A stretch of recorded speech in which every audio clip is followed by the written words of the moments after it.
నమస్తే. శ్రీ గురుభ్యో నమః. శ్రీమాత్రే నమః.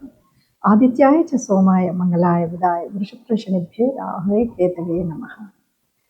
ఏప్రిల్ మాసం 2వ పక్షం ఫలితాలు అంటే 16 నుండి ఏప్రిల్ 30 వరకు. ఇందులో గ్రహాలన్నీ యథావిధిగా ఉంటాయి. ఒక రవి మాత్రం 10 తర్వాత మారేటువంటి మార్పు కనిపిస్తుంది. దాదాపుగా ఫలితాలన్నీ పక్షమంతా మొదటి పక్షం ఎలా ఉందో రెండో పక్షంలో కూడా అలాగే కనిపిస్తాయి. చూద్దాం. ప్రతి మాసంలో మనం మాస ఫలితాలు చెప్పుకోవాలా అంటే అవును, మొన్ననే ఉగాది సంవత్సర ఫలితాలు చెప్పుకున్నాం. అయినప్పటికీ కూడా గ్రహాలు కదులుతూనే ఉంటాయి. కదులుతున్న గ్రహాలతో పాటు మన రాశికి అనుగుణంగా మారుతున్న గ్రహాల ప్రభావం ఎంతో కొంత అలా మారుతూనే వస్తుంది. కాబట్టి ఆ మారుతున్న గ్రహాల యొక్క ఆ శక్తి ప్రభావం మన రాశి మీద పడ్డప్పుడు ఎలా ఉంటుంది అన్నది తెలుసుకోవడం కోసం చేసే ప్రయత్నమే ఈ మనం చెప్పుకునేటువంటి మాస ఫలితాలు అవ్వచ్చు, పక్ష ఫలితాలు అవ్వచ్చు. సరే, ఈ మాసానికి కనుక మనం చూసుకున్నట్టయితే ముఖ్యంగా ఈ మాసంలో ముఖ్యమైనటువంటి గ్రహాలు ఏ రాశిలో ఉన్నాయి అన్నది ముందుగా చెప్పుకుంటే మేషరాశిలో శుక్రుడైతే ఉపస్థితంగా ఉన్నాడు. ఆ తర్వాత మిథునంలో గురువు, ఇక సింహంలో కేతు, ఇక కాకుండా మనం చూస్తే కుంభంలో రాహు, ఇక మీనంలో దాదాపు మిగిలినటువంటి గ్రహాలన్నీ మీనంలోనే కనబడతాయి. అవి రవి, బుధుడు, కుజుడు, శని, ఈ 4 గ్రహాలు కూడా మనకు కనిపిస్తాయి. చంద్రుడు 2.5 రోజులకు ఒక రాశి చొప్పున కదులుతూ ఉంటాడు. మరి ఇలా ఉన్నప్పుడు ఈ గ్రహస్థితి ప్రకారంగా ఏముంటుంది, ఎలా ఉంటుందంటే ముందుగా అయితే ద్వాదశ రాశుల అందరికీ ఒక మాట చెప్పుకోవాలి. ఒకటి, ఇప్పుడు అన్ని గ్రహాలు కూడా ఎందులో ఉన్నాయి అంటే రాహుకి కేతువుకి మధ్యన ఉన్నాయి. అంటే దాదాపు అందరికీ కూడా ఎంతో కొంత కాలసర్ప దోషం కానీ, కాలసర్పము అంటే మనం సుబ్రహ్మణ్య స్వామిని ఆరాధించవలసిన సమయం కానీ చెప్పుకోవాలి. ఈ కాలంలో పుట్టిన ఎవరైనా సరే కాలసర్ప దోషంలో ఉన్నట్టే మనం చెప్తూ ఉంటాం.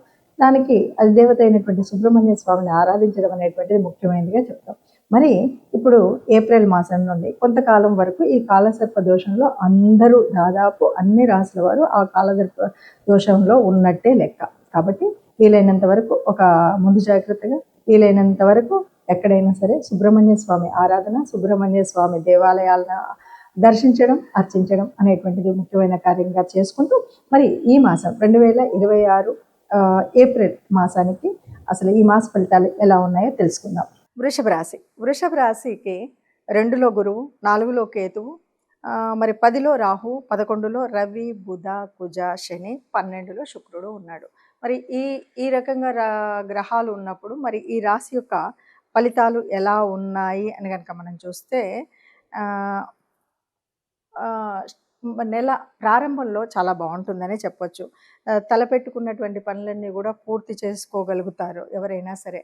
అట్లాగే కుటుంబంలో ఆర్థిక స్థితిగతులు ఏదైనా సరే, మనము పెట్టుబడులు అవ్వచ్చు, మనం ఏదైనా సరే సంపాదన అనేది అది ఏ రకమైన సంపాదన అయినా సరే, అంటే భార్య నుండి వస్తుందా, భర్త సంపాదిస్తున్నారా, పిల్లలు సంపాదిస్తున్నారా అని కాకుండా మొత్తానికి ఆ కుటుంబానికి మాత్రం ఆర్థిక స్థితిగతులు బాగా పెరుగుతాయి.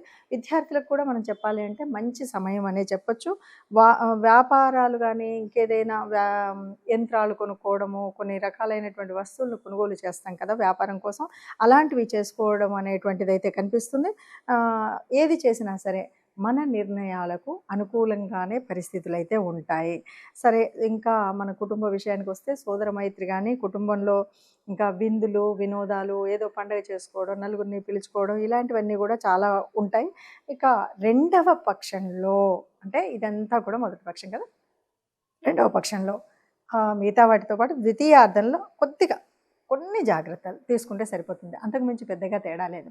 ఏ రకంగా చెప్పినా సరే ఉద్యోగంలో, వ్యాపారంలో బాగుంటుంది, ఆర్థిక వ్యవస్థ బాగుంటుంది, కుటుంబ సంబంధాలు బాగుంటాయి, సంతానం బాగుంటుంది, విద్యా వ్యవస్థలో విద్యార్థులు చాలా బాగుంటుంది. కాబట్టి ఒక రకంగా చెప్పాలి అంటే ఏప్రిల్ మాసం అంతా కూడా వృషభ రాశి వారికి చక్కగా ఉంటుంది. వృషభ రాశి అంటేనే కాస్త శ్రమ పడే లక్షణాలు ఉంటాయి. కాబట్టి శ్రమకు తగినటువంటి ఫలితం ఉంటుంది, ఏకాగ్రత ఉంటుంది. ఏ పని చేయాలన్నా ఏదో అంటారు కదా,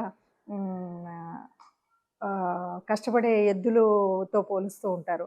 అంటే ఏ పనైనా ఎంత కష్టమైనా ఓర్చుకొని చేస్తూ ఉంటారు, అలాగే అంతే ఫలితాన్ని పొందగలుగుతారని చెప్పచ్చు.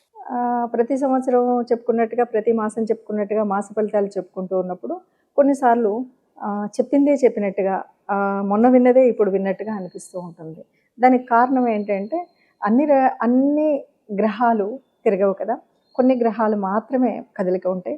ఆ గ్రహాలు వాటి యొక్క భావం అనేటువంటిది, ప్రభావం అనేది అన్నింటి మీద ఒకలాగా ఉండదు. ఇంకొకటి ఏంటంటే దాదాపుగా మనకు ఈ కనిపిస్తున్నటువంటి, ఈ తిరుగుతున్నటువంటి సమయంలో కనిపించేటువంటి గ్రహాల స్థితి ఒకవైపు ఉంటే, జన్మ జాతకంలో ఉన్నటువంటి మన కుండల్ని బట్టి ఉండేటువంటి గ్రహాల స్థితి వేరుగా ఉంటుంది. అలాంటప్పుడు అంతేకాదు దశ, అంతర్దశ నడుస్తున్నటువంటి సమయం. అదే కాదు మనకు మన రాశిలో ఉన్నటువంటి ఏ యోగించే గ్రహాలున్నాయి, ఏవి లేవు, వీటన్నింటిని బట్టి ఆధారంగా ఉంటుంది కాబట్టి మనకు ఒక్కొక్కసారి కొన్ని ఫలితాలు నిజం 100% అలాగే ఉంది అనిపించొచ్చు. కొన్నిసార్లు అంతగా కలవట్లేదు అని అనిపించొచ్చు. వీటన్నింటికి మనకు ప్రత్యేకంగా కావాలి అన్నప్పుడు మాత్రం ప్రత్యేకంగా జన్మకుండలి ద్వారా మనం తెలుసుకోవడం అనేటువంటిది ఉత్తమమైనటువంటి పద్ధతి. అయితే సహజంగా మామూలుగా మనం ఏప్రిల్ మాసానికి ఏదో చిన్న చిన్న పనులు చేసుకోవచ్చు అన్నప్పుడు దీన్ని చూసుకుంటే గోచార రీత్యా ఎలా ఉందో తెలుసుకుంటే సరిపోతుంది. ఇక మరి ఇలా తెలుసుకున్నా, ఏం చేసినా, ఏదైనా సరే దేవతా అనుగ్రహం ఉండాలి. అలాగే గ్రహాల యొక్క అనుకూలత లేనప్పుడు ఆ గ్రహాలు మనకు అనుకూలించే విధంగా గ్రహాల యొక్క ప్రార్థన కూడా ఉండాలి. మరి అలాగా మనకిప్పుడు ఏ దేవత ఆరాధన ముఖ్యంగా ఉంటుంది అంటే చైత్రమాసము, వైశాఖ మాసం వరకు కూడా మనం ముఖ్యంగా రాముణ్ణి, హనుమంతుడిని అంటే విష్ణు సంబంధిత దేవతల్ని కొలవడం అనేటువంటి ఒక పద్ధతి. ముఖ్యంగా మనకి ఈ ఏప్రిల్ మాసము అంటే మనకు వచ్చేటువంటిది ఎలా ఉంటుందంటే చైత్ర వైశాఖాల కలిమిడిగా ఉంటుంది. కాబట్టి మనము ఆ దేవదేవుడు అవతారమూర్తి రాముడు ధర్మస్వరూపుడు కాబట్టి రామావతారాన్ని, ఇంకొక విషయం ఏంటంటే మనం చైత్రమాసం అంతా కూడా రామోత్సవాలు చేసుకుంటాం. వైశాఖం వచ్చేసరికి సీతానవమి చేసుకుంటాం. అంటే ఈ రెంటి మధ్యలో ఉన్నటువంటి ఆ ప్రకృతి పరమాత్మ తత్వాన్ని మనం పూజ చేస్తాం కాబట్టి ఆది పురుషుల్లాగా మనకు మార్గదర్శనం చేసినటువంటి ఆ శ్రీరామచంద్రుడి యొక్క ఆరాధన, లేకపోతే ఆ శ్రీరామచంద్రుడి గుణగణాలని తెలుసుకుంటూ మనం ఆచరించేటువంటి ప్రయత్నం చేసినట్టయితే సకల విజయాలు కలుగుతాయనే చెప్పొచ్చు. సరే, ఏదేమన్నా మనకి కొంతగా మనం చెప్పుకున్నటువంటి రాహు కేతుల మధ్యలో ఉంది కాబట్టి దీనివల్ల పొందేటువంటి దుష్ఫలితాలు ఉండకూడదు కాబట్టి అలాగే సుబ్రహ్మణ్య స్వామి ఆరాధన కూడా చేయడం మంచిది. ఇవన్నీ కాదండి, సుబ్రహ్మణ్య స్వామి, ఇటు రాముడు, ఇవన్నీ మళ్ళీ ఇష్టదేవత ఇన్ని రకాలు అంటారు కాబట్టి అని అంటే కనుక హాయిగా వారం వారం నవగ్రహ మండపానికి వెళితే ఏ రకమైనటువంటి కష్టం లేకుండా హాయిగా ఉంటాం. అన్నిటికీ మించి సర్వదేవతా నిలయమైనటువంటి గోమాత ఉంటుంది కాబట్టి గోగ్రాసం ఇవ్వడం లాంటివి, లేకపోతే బీద బిక్కి ఉన్నప్పుడు దానం చేయడం అనేటువంటి వాటిలలో ఏది మనకు వీలు అనిపిస్తే, ఏది సులువు అనిపిస్తే దాన్ని పద్ధతిని పాటించినట్టయితే ఎంత గ్రహాల యొక్క కలయిక కానీ, గ్రహాల యొక్క తీరు ఎలా ఉన్నా మనకి ఏ ఇబ్బంది కలగకుండా హాయిగా శుభంగా మనం బయటికి రాగలిగేటువంటి పరిస్థితి ఉంటుంది. అలా ఉండాలి. అందరూ అంతే ఆనందంగా ఉండాలి, అందులో మనం కూడా ఉండాలి ఆశించేటువంటి ఒక గొప్పనైనటువంటి సనాతన ధర్మంలో ఉన్నటువంటి వాళ్ళం. మనం మాత్రమే చూసుకునేటువంటి ఈ జ్యోతిష్యము, జాతకము అనేటువంటి దీంట్లో ఇది చక్కని ఒక వైజ్ఞానిక శాస్త్రం. దీంట్లో అనేక రకాలైన రుజువు సాక్ష్యాలతో నిరూపించబడినటువంటి శాస్త్రం కాబట్టి ఇందులో తప్పనిసరిగా మనం కనుక అనుకున్నది అనుకున్నట్టుగా నిజంగా మన తిథి వార నక్షత్రాలు సరిగ్గా ఉన్నాయి అని చూసుకున్నప్పుడు తప్పనిసరిగా మనకు మార్గదర్శనం చేసేటువంటి శాస్త్రం ఇది కనుక ఇప్పుడు మనం చూసుకున్నటువంటి దాంట్లో సంతృప్తి కనుక చెందకపోతే తప్పనిసరిగా మీరు మీ జన్మ జాతకాన్ని ఎవరైనా నిపుణులైనటువంటి పండితుల చేత లేదా జ్యోతిష నిపుణుల చేత చూయించుకొని మీ యొక్క ఈ సంవత్సర కాలానికి అనువుగా ఉండే రకంగా మీరు మార్గదర్శనం చేయించుకోవచ్చు. శుభం.